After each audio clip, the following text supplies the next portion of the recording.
I'm Christian Duka. It's nice to meet you all, and I'm very excited about what you are going to create or even experiment with in these 2 days. I've worked with spatial audio for a while. I discovered it in 2018, which completely changed my mind and kind of redirected the course of my musical work. And after that, I set the kind of task of sharing the knowledge and just giving opportunities for people to explore it further. So what I've learned about this is that when you work with spatial audio, you're sort of playing with a new instrument, that instrument being space. And everything that you do when you work in spatial audio has to take that into account. And it's almost as if you're now dealing with an extra element of sound and of music that you have to incorporate in the process of creation. So imagine that you so far only made music with rhythms and syncopation, just rhythms, and all of a sudden we discover, oh, you can use notes and create melodies. It's pretty much the same thing. It's really as though you have to add a new element into the process of creation that has a radical kind of role into it. And in that way, if you treat space in this way, then your music will really sort of elevate to a space where you're using space fully or meaningfully as you make music. So this is just to say that it takes time to understand how to use it meaningfully, and until then, it's just a process of understanding what do I do in spatial sound. And it's very important to understand that, because otherwise what you end up doing is not making full, kind of not taking advantage of this element that is spatial sound. Then you get to a space where you're like, I'm not really sure what I'm doing, or does it even make sense to work in spatial sound? So this is to say that as you make music and you work with spatial sound, you know, the element of space sort of informs what you do and vice versa. It's very important to understand. So I'm going to get to talk a bit about, you know, what kind of decisions you might want to make based on this thing. Something that is very exciting about spatial sound is also the element of live performance, and when you've got people listening to your music. And sometimes, depending on if you work much in the live scenario, that's also something you want to think about. Where is the audience going to be placing themselves? Are they meant to be in the center of the piece, or are you envisioning them to walk around the room? Of course, that depends on the kind of music that you make. The element of the audience experience is something that is quite important to think about. 360 Reality Audio is a tool, a technology that allows you to work with spatial sound. Spatial sound is our basic experience of sound. We experience sound in space. So what we're trying to do now is experiencing music in space, as in what we're going to do in these 2 days, considering that you're all music producers. So how can we make music that we can sort of walk through, and we can sort of get a sense of a story or really have imageries based on that? I'm sure that when you listen to music, I mean, I'm not entirely sure, but when I listen to music, sometimes I just have visions or just imagine places or memories or events. So if you create music that exists in space, then these sort of imageries that you have, the kind of imaginations or visions, or when you close your eyes and you imagine things as you listen to music, they can become more vivid. So the psychological impact of making music spatial is not to be kind of understated. So 360 Reality Audio, it's an object-based immersive audio format in the sense that you've got sound objects, which in your case would be your stems, that you can position in space, everywhere in 3D space. So you've got your 3 dimensions, that of length and depth and height. All of these come together to create a sound field, and you can position your sounds and move your sounds in this sound field. It's as simple as that. So the 360 Walk Mix Creator is a specific plugin that exists within the 360 Reality Audio format and allows you to do exactly that. So you have here a visualization of the central listener, and you've got these various balls, these various dots. They represent the different objects, which would be your different tracks. They're all paired with or connected with, connected to the different tracks in your DAW. When what you see there on the right is sort of a list of the various tracks that you would have on your DAW. So whenever you load a track, and you've got Work Mix Creator in it, then there will be a new track showing up on the right that has the same name. It turns that into a sound object that you can position in space. 360 Reality Audio is designed for a certain speaker array, which is a 13.1 speaker array, where you've got 3 tiers of speakers in the front, placed in 3 different positions, left, center, and right. So you've got 3 speakers for each of these 3 positions in the front. So you've got a bottom speaker, a central speaker, and a higher speaker, left, center, right. And then at the back, you've got a central speaker and a vertical speaker on the back to the right and on the back to the left. These would be your surround speakers. So they all come together. Of course, you've got the sub, that'll be the point 1. So you've got 13 speakers, satellite speakers, and 1 subwoofer, and together they form the speaker array that would be the standard for playing back 360 Reality Audio with speaker. But you can play back, but the great thing about it is that you've got literally speakers on the lower end and the higher end, so you can really cover the full sphere of sound, even with just a few speakers, like 13 with the sub. But that's not the only way that you can listen to 360 Reality Audio. You can also listen to that in binaural. So via headphones, you can get a sense of immersion. So what you're going to do today, when you're not in the studio, is listen to 360 array via headphones in binaural. And that allows you to get a sense of how it would sound in space, but don't trust it too much, in the sense that it will change a little bit when you play it back on speakers.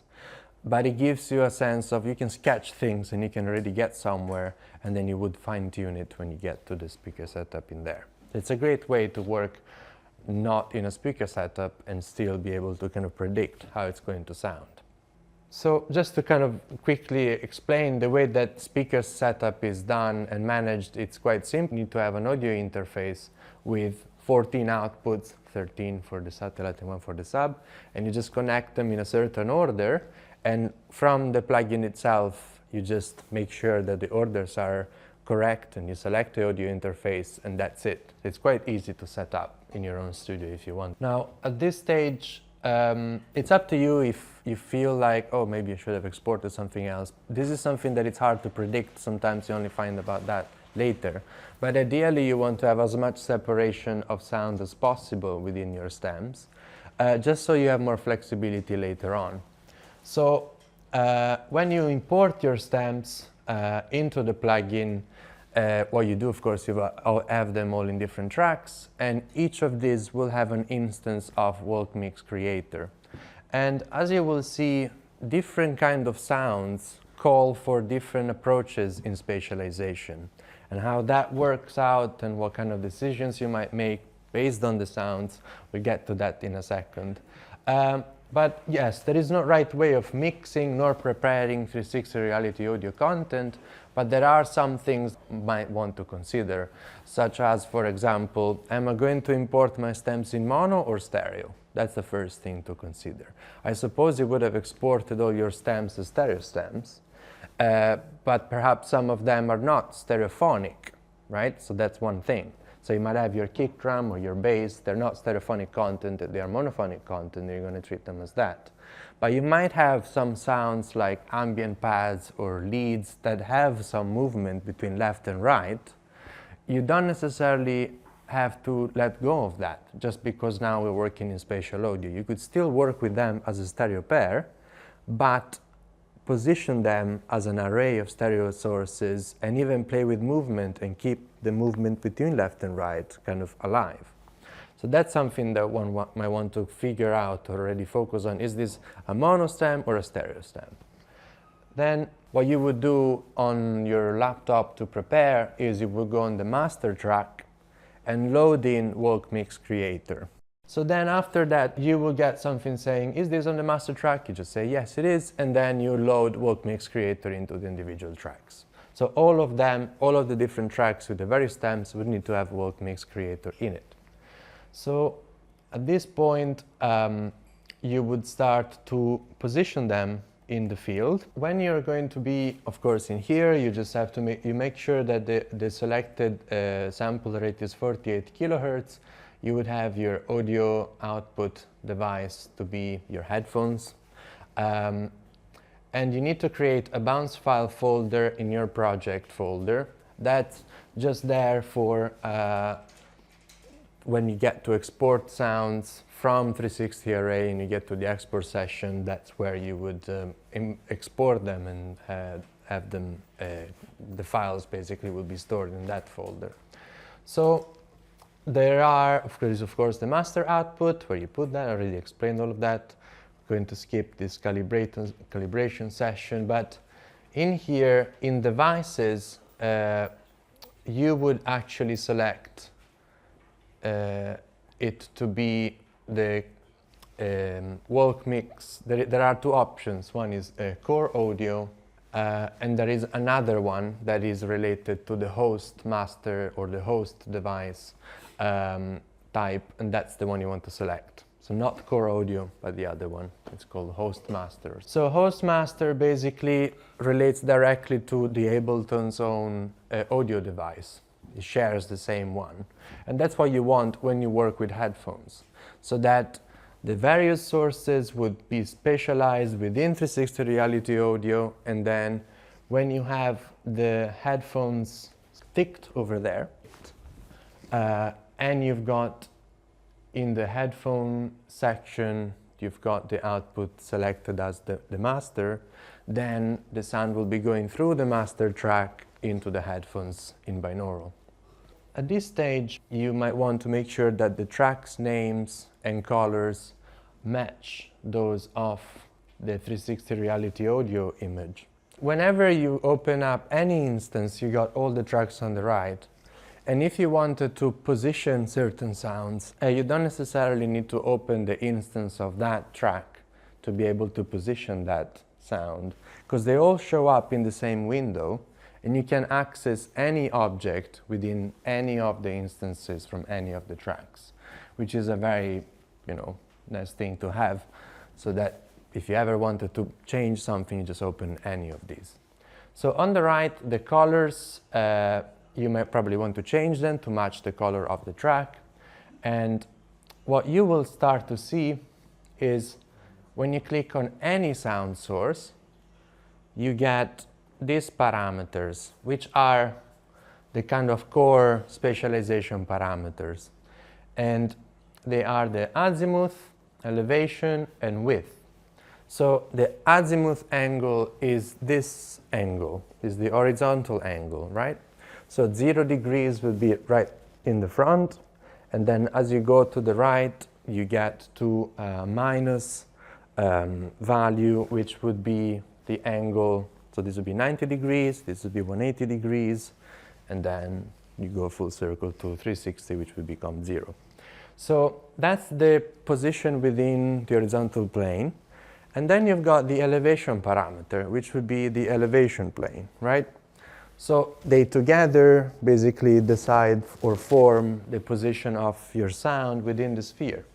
But these would be the core parameters. And then you've got the width, which defines, if you've got a stereo pair, how far are left and right from each other. So you could, if you select them to be 0, then the left and right sources will kind of fall into one, just a sum, mono sum. So in that case, we've got a mono source right in the front with a bit of elevation, 22 degrees. And in fact, you see that it's just a little bit above. Left and right pairs, they have the left and right signals of the stem. You can lock them in place, or you can fold them down to mono. You can also unlock the left and right pairs and position where each of them is. We're going to see that, but instead of having them just like wide apart and equally distanced and just change how far they are, you can also kind of change. You can have the left is on the front and the right of that stem would be kind of all the way down. So you can unlock them and displace them. Each of the sound sources, each of the objects would have these parameters to position them in space. And you also have a gain parameter. And this is very important because whenever you've got a Walk Mix Creator instance, you might have noticed that you don't see any volume level on the meters. That's because now the gain of the sound source is defined by that, the gain on walk mix. So the volume control is bypassed. Now it's defined by that. So to change the level of each sound within walk mix, you have to access that parameter within walk mix to do that. The important thing to understand is what would be a workflow. Where do you start when you want to work on spatializing your mix? I guess the first things that are important to focus on is what are, if there are any, the kind of main elements or the kind of elements of stability of the mix, which is something that mirrors the workflow in stereo. We also do it there. We think about the sort of pillars of the track and make sure that these are positioned in a recognizable spot or a space that creates stability in space. So the kind of standard and classics would be identifying your kick drum and bass and snare and vocals and give them a sort of central position within the mix. And that would sort of, if you think of a tree, that would be the trunk of the track, and the leaves being everything else that can move around or be displaced all around the space. So that's a way to go about it. And there are some caveats to positioning them in the space. Something that we need to understand is that when you take a sound source and you move it in space with walk mix, because of something specific to the software and the way the spatialization works, the timbre will change a little bit. So the lower end of the sound field emphasizes more low-end content, and if you move something higher up, you will kind of shift towards high-frequency content. So having that understood, and also transient detail, something that also happens. So if you have kick drums and bass and very low-end content, you might want to position them on the bottom half. That's where they kind of sound better or give more stability in the mix. The top half emphasizes more transient detail. And there's also something that happens when we listen to crunchy, high-frequency, kind of granular sounds. If we have them higher up, we can really feel them higher up. But if, say, you position a pad or a droney sound on the higher part of the sound field, it's not going to sound very clear that it's higher and kind of above.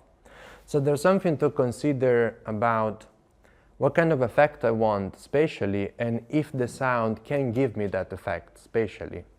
So if you wanted to have a moment where you have this clear, like, jolt or something that moves very clearly and that you can really follow it, if you have a high frequency heavy or something that is quite bright and is full of transients, that will sound very clear. The position of it, the movement of it in space will be quite obvious. But if you have more lower frequency content and droney sounds, it's going to be quite vague that it's moving, which can still be interesting, but that's something to consider. So the middle plane, it's easier, it kind of lends itself for a reproduction of the stereo content that you might have already exported. So if you wanted to have a very clear sort of like stereo pad, then just placing it in the middle field will be very effective. The front half, of course, is the space of clarity. Consider that anything that is at the back will, because of the way the ears are made, it will sound a little bit slightly less clear, a little bit more muffled. We're talking about just a little bit.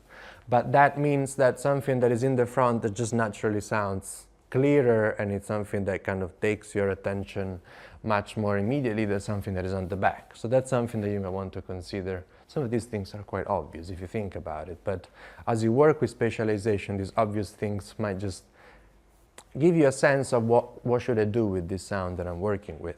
Another thing to understand is that positioning something in the sphere that corresponds to exactly where the actual speaker is will be kind of more effective at giving you back the sounds that you started with. So then you've got also the element of having something that is in between the speakers. So all I'm saying here is that we've got a full sphere, but we don't have infinite amount of speakers in each point of this sphere. So you have to consider how the sound plays back or is reproduced in comparison between whether it's positioned where the speaker actually is or if it's in between the two. As you position something in between the two speakers in space, what you get is that the sound distributes across these two. So you get a sort of phantom image. And how does that sound in comparison to it being directly on the speaker? That depends on the kind of source you have. So these are some sort of like placement advice, having drums, parts of the kits individually to represent a real drum kit. So you might want to have your kick at the bottom, have your snare high over here, and maybe rides a little bit above. You can reproduce that sort of first-person perspective of the drummer. But also you might want to do something that is a little bit more adventurous. Something that I like to do and I will show is every time, say I've got 16 hats, I might have an LFO that is connected to the movement that changes the position of the hat each time it's hit. So it's kind of like every time comes from another random place. So these are some things that you can experiment with. Of course, try to use kick and drum, kick and bass kind of mono, lead vocals in the middle, backing vocals at the back. It's something that can give separation. And then something that can help is also duplicating, layering the same sounds, maybe applying certain small variation and placing layers in different spots to give a sense of spaciousness of that sound sort of being everywhere. These are some of the things you can experiment with. Another thing that I like to play with is effects. So you might have a sound and then you might duplicate it, have a delay, and duplicate it another delay with a different delay time, and have these stereo delays in different spots so that the sound will kind of bounce like that. Every time it hits the delay, it will kind of do a ping pong across space. That's also something that you can work with. Or creating reverbs. You might have two different reverbs, and you have one type of reverb in the front and another type of reverb at the back. So it will sound like it's reverberating across the full space. There's a lot of things you can just experiment with. And some of the effects or some of the results will not be necessarily intuitive at first or predictable, but that's the beauty of experimentation, is just to try and see how it sounds. Again, using space as an instrument, but being a new instrument now, and this is also the beautiful thing about spatial audio, there are no rules being written, at least not for music creation. There are a lot of rules for music for films, but music for spatial music's sake is completely new. That allows you to just try things out, see if they work. Again, we have to consider certain things. If everything moves, no movement will be appreciated. That's something I noticed. If everything moves, then you don't quite appreciate the certain movements of certain sounds. And this has also to do with how much you can process sonically in terms of movement. We have sort of a limited attention span or limited capacity to kind of appreciate all of this. So if you've got 10 sounds that are moving, you're not really appreciating any of these movements. But if you've got a whole mix that is quite stable and fixed and just a couple of sounds that are moving, then that will be very much enjoyable or very much clear as an experience.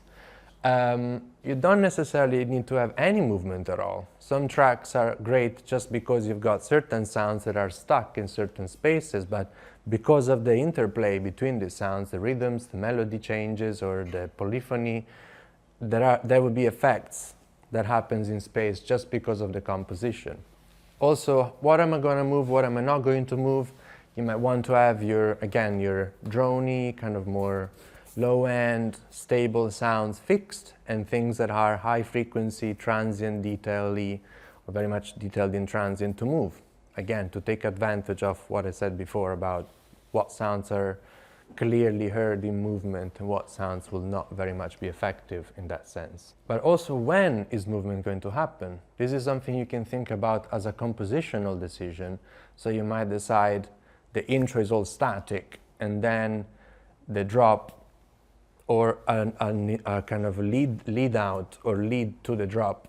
You might have a movement of everything just literally rising to the top element of the sphere, and you can have a drop physically drop down.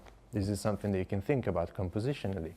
Or have breaks where you've got a lot of movement, and then as you get back to a verse, everything stays still. It's something that kind of can go together with the composition. Again, what I said before, you can consider it as part of really the elements of music. You've got melody, harmony, you've got rhythm, now you've got space. So you think about that compositionally. That's a way to do it. These are some things that you can consider, like unchanging, repetitive, steady might stay stuck, and here can the embellishment solos, the sound effects might move. You can have also slow movements, gradual movements that will not be very obvious, but will give a sense of space.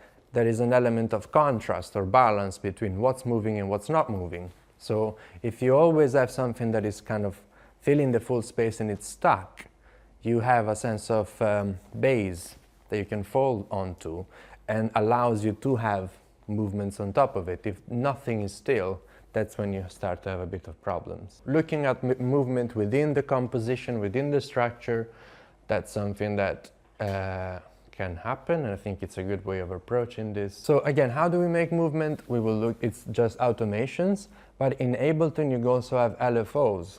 So they are modulators. If you do synthesis, you know what that is. You've got a modulating wave, and you can map that to azimuth and elevation. Something that now it gets to like specific tips and tricks is modulating space while modulating, say, filter. So you can have that the filter opens, and as it opens, the sound moves, and when it closes, it goes back to another spot. So you can have sound design parameter and space parameter together. So that becomes basically what's called spatial synthesis. And also something that happens is that if a sound moves, that movement will make it sound a bit different. It almost, if you have something that goes like that, it sounds almost like a tremolo effect. Actually sort of is, because do you know about the Doppler effect? So if a sound moves fast, you hear the pitch going higher as it goes close to you, and as it goes away, it goes a bit down. So it sort of becomes like a vibrato effect, actually, and also tremolo because of the changes of volume. So paying attention to how much the movement changes the sound timbrically is also something to consider. Yeah, I think I talked a lot already.